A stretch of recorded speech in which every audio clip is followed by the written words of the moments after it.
네, 머니인사이트 오늘은 채권 시장 동향과 전망 짚어보겠습니다. 임재균 KB증권 연구위원 나와주셨습니다. 어서 오십시오. 예, 안녕하세요. 반갑습니다. 미중 협상으로 중국과의 관세도 이제 90일간 유예되면서 일시적으로 이제 관세 부담이 줄기는 했지만 앞으로 협상 과정이 지금 중요할 테고요. 이번 주 이제 연준 인사들의 이제 연설이 이어지는데 위원님께서는 연준 이사들이 관세로 인한 실업률 상승보다 물가를 우려하고 있다. 뭐 이렇게 보신다고요? 예, 맞습니다. 사실 이제 관세가 어제 발표된 거에 네. 따르면은 중국과의 좀 무역 긴장감이 완화되고 있습니다만 여전히 관세율은 부과가 되고 있습니다. 이렇게 관세가 부과가 되면은 미국 경제 입장에서 봤을 때 물가는 오르고 실업률도 오르는 좀 이런 약간 굉장히 상충된 통화 정책상으로 상충된 정책이 좀 이제 결과가 나올 수밖에 없는 상황인 건데 네. 이럴 때 이제 연준이 물가와 최대 고용 사이에서 어떤 것을 더 중점적으로 두냐 이거가 이제 금리 인하 속도와 시점을 좀 결정할 수가 있을 것 같아요. 근데 지난주 FMC에서 파월이 언급했던 게 일단은 관세는 물가에 대한 우려를 키운다라고 언급을 했고 FMC가 종료된 이후에 연준위원들 다수의 연준위원들이 나왔는데 동일하게 물가에 대한 우려를 더 높게 조금 보고 있습니다. 그 이유를 좀 보면은 연준이 이제 두 가지 목표가 좀 상충되는 경우들이 발생할 수가 있습니다. 뭐 지금처럼 관세가 부과가 되는 경우가 있을 것 같은데 연준에서 계속해서 언급을 하고 있는 게 목표치에서 더 많이 벗어난 것을 중점을 둘 수밖에 없다라고 언급은 하고 있어요. 그러면서 언급을 하는 게 물가는 현재 목표치 2%보다 높고 관세는 물가를 더 끌어올릴 수 있는 요인이다라고 언급을 했고 그에 반해서 고용 시장 같은 경우에는 현재 실업률이 4.2%인데 쿠글러 연준 이사 같은 경우는 현재 고용 시장은 완전 고용 상황이 있다라고 언급을 하셨습니다. 그러면은 관세는 물가와 실업률을 둘 다 끌어올라간다는 측면에서 봤을 때 물가는 더 크게 이미 목표치를 벗어난 상황에서 더 올라가면서 목표치에서 더 벗어날 수가 있는 상황에서 실업률은 목표치 부근에 있기 때문에 벗어나더라도 사실은 연준 입장에서는 실업률보다는 물가에 더 중점을 두고 그렇게 될 경우에는 연준의 금리 인하 시점은 더 지연이 될 수밖에 없는 게 아닌가라고 저는 생각을 하고 있습니다. 네, 고용과 물가, 연준의 양대 책무 가운데 물가가 더 중요하다라고 보고 계시고 그런 측면에서 오늘 밤 나올 미국의 이제 4월 CPI 소비자 물가 지수 발표가 중요해 보이는데요. 어떻게 나올 거라고 보십니까? 일단 시장에서 예상을 하고 있는 거는 헤드라인 같은 경우는 0.3, 핵심도 0.3, 전월 대비 이제 0.4포인트 증가를 하고요. 뭐 전월보다는 다소폭 증가할 것으로 예상을 하고 있습니다. 근데 이제 저희가 좀 봐야 되는 게 좀 전월 대비 물가가 좀 올라가긴 하지만은 이제 전월 달에 유가가 많이 빠졌던 부분들이 좀 이제 기저효과로 인해서 올라가는 측면들이 있다라고 보시면 될 것 같고 오히려 저희는 관세 부분이 이번에 4월 달에 발표되는 4월 물가부터 좀 반영되는지를 좀 봐야 되는 것 같아요. 네. 트럼프 대통령이 4월 2일에 상호 관세를 발표를 했고 4월 10일부터 이 관세율이 발효가 시작이 됐습니다. 그러면은 좀 빠를 경우에 미국 물가 같은 경우는 관세에 따라서 이미 좀 반영이 됐을 수가 있는데 이 부분이 얼마나 반영이 되어 있는지 이것들을 좀 봐야지 향후에 연준의 인하 속도 그리고 관세가 물가에 주는 영향 등을 좀 확인할 수 있지 않을까라고 저희는 생각을 하고 있습니다. 상호관세 유예 이후 관세율이 어떻게 결정되든 지금 발표되는 물가에 관세 영향이 아직 뭐 완전히 반영되지는 않았다라고 봐야겠는데 어느 시점부터 이제 관세 영향이 완전히 좀 판가름이 난다고 보십니까? 사실 이게 조금 되게 어려운 네. 상황인 것 같아요. 뭐 트럼프 일기 당시 같은 경우에는 이제 관세를 부과하고 1, 2개월 내부터 이제 사실 이제 관세에 따라서 물가가 끌고 올라가는 측면들이 있었는데 네. 그럼 이제 트럼프 일기 때를 그대로 이제 반영을 하면은 한 달 혹은 두 달 그러면 이제 다음 달에 이번 달보다는 다음 달에 발표되는 5월 물가라던가 7월에 발표되는 6월 물가를 통해서 관세에 따른 물가의 영향을 좀 확인할 수 있지 않을까라고 생각을 하고 있는데 문제가 트럼프 대통령의 관세 정책이 굉장히 과감하고요. 어떻게 보면 좀 시장보다 되게 높았던 측면들이 있고 이 관세율 자체가 굉장히 변동이 심합니다. 그러니까 기업들 입장에서는 굉장히 높은 관세율을 한 번에 인상을 하기보다는 점진적으로 인상을 할 가능성이 높다라고 저희는 생각을 하고 있고 실제로 이제 해맥 클레브랜드 연은 총재께서 주말에 말씀을 하신 게 기업들이 한 번에 관세에 따른 물가, 그러니까 가격을 한 번에 올리기보다는 점진적으로 인상을 하고 있다.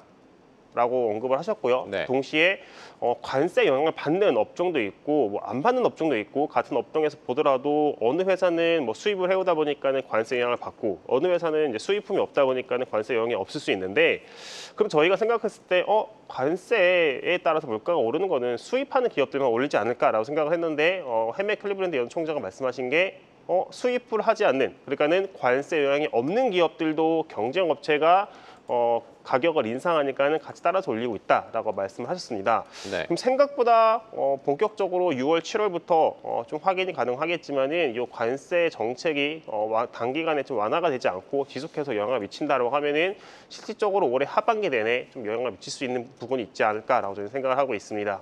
네, 애플이 뭐 아이폰 가격을 올린다라는 소식도 전해지고 있고 관세 불확실성이 워낙 커서 이제 연준도 신중해지고 있는데요. 연준은 그 물가 수준이 어쨌든 확인이 돼야 움직일 거라고 보십니까?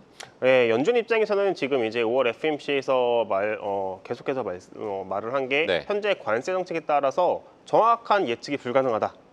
아마 예측이 불가능한 게 관세 정책이 워낙에 이제 변동이 심하다와 더불어서 이 관세가 물가에 영향을 더 많이 줄지 아니면은 경기 하방 쪽에 더 영향을 많이 줄지는 사실 연준 입장에서도 굉장히 조금 정확한 추정을 하는 게 어렵다라고 언급을 하고 있고요. 네. 그렇다면 연준이 선택할 수 있는 것들은 선행적으로 움직이기보다는 후행적으로 움직이겠다. 관세가 물가에 어떤 영향을 미치는지 그리고 경기에 어떤 영향을 미치는지 이 데이터들을 다 보고 나서 후행적으로 움직이겠다라고 하고 있고 이렇게 후행적으로 움직일 수 있는 부분 중에 한 개가 경기 침체 우려는 굉장히 높습니다.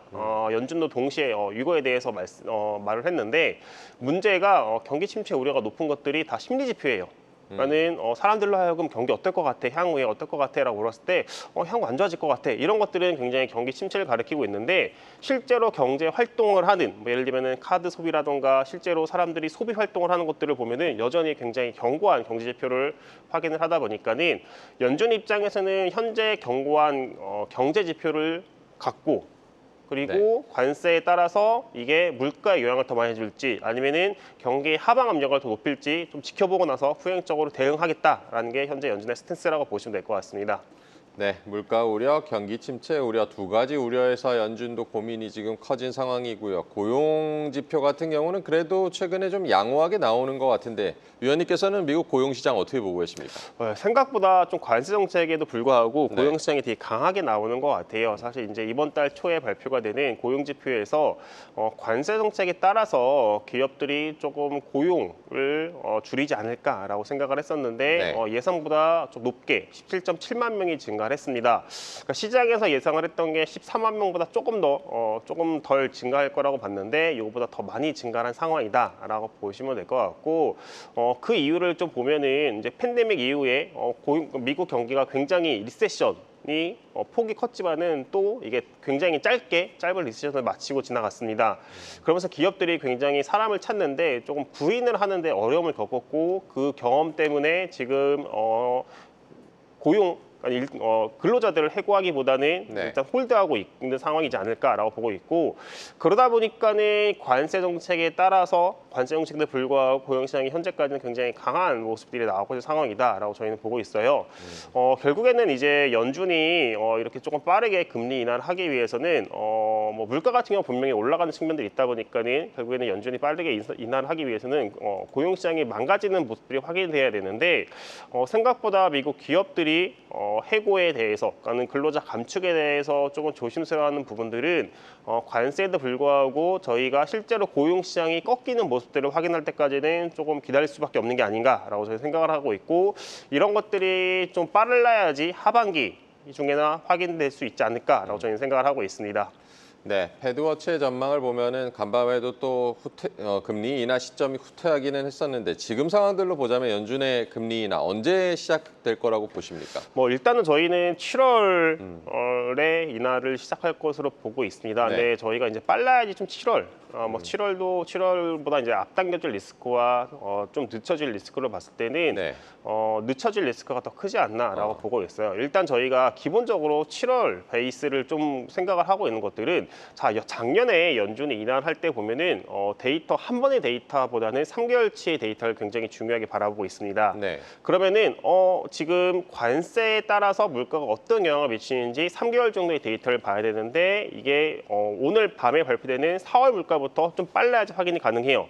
그럼 4월, 5월, 6월 데이터까지 나왔을 때 그 3개월치를 보고 나서 할 수 있는 회의는 7월 FOMC다라고 저희는 보고 있고, 네. 근데 문제가 지금 관세 정책에 따라서 물가의 반영 속도가 늦는다라고 하면은 사실은 7월보다 더 늦춰질 가능성이 높고, 거기에 플러스 실제로 미국의 경제 지표 같은 경우가 굉장히 단단하고 견고한 상황이기 때문에 굳이 연준 입장에서는 관세에 따라서 물가가 끌고 올라가는 상황에서 하드 데이터, 경제 지표도 강한 상황이기 때문에 7월보다 조금 더 늦춰질 가능성이 높은 게 아닌가라고 저희는 생각을 하고 있습니다. 네. 어쨌든 4월, 5월, 6월 물가, 석 달치 물가를 보고 나서 결정을 할 수 있다. 빨라야 7월이고 그보다 늦어질 수도 있다. 어제 이제 미국 10년물 국채 금리가 다시 4.4% 뭐 돌파해서 4.5% 가까이 지금 가고 있는데 미국 국채 금리 흐름은 어떻게 보고 계십니까? 사실 예상과 다르게 관세 정책이 조금 급진적으로 완화가 되면서 금리가 좀 상승하고 있습니다. 아무래도 이제 관세 정책이 부과됐을 때 경기 침체 우려가 높아지면서 금리가 하락을 했는데 경기 침체 우려의 요인이었던 관세 정책이 완화가 되다 보니까는 경기가 생각보다는 침체 가능성이 낮아지고 있구나라고 생각을 하면서 금리가 좀 반등을 한 상황이고, 이게 4.5%까지 상승을 했는데 여기에서 추가적으로 상승할 경우에 저희는 좀 매수로 대응해도 된다라고 저희는 보고 있고요. 분명히 이제 경기 둔화, 관세에 따라서 물가를 끌고 올라가고 경기는 생각보다 강하지만은 그래도 연준의 인하 사이클이라는 점, 그리고 늦어도 연준은 4분기에 인하를 할 수밖에 없다라고 저희는 보고 있고, 네. 지금 당장 경기는 강하고 그리고 관세 정책은 완화가 되고 있지만은 이게 잘 생각을 해보시면은 관세 정책이 완화가 되는 거지 사라지는 건 아닙니다.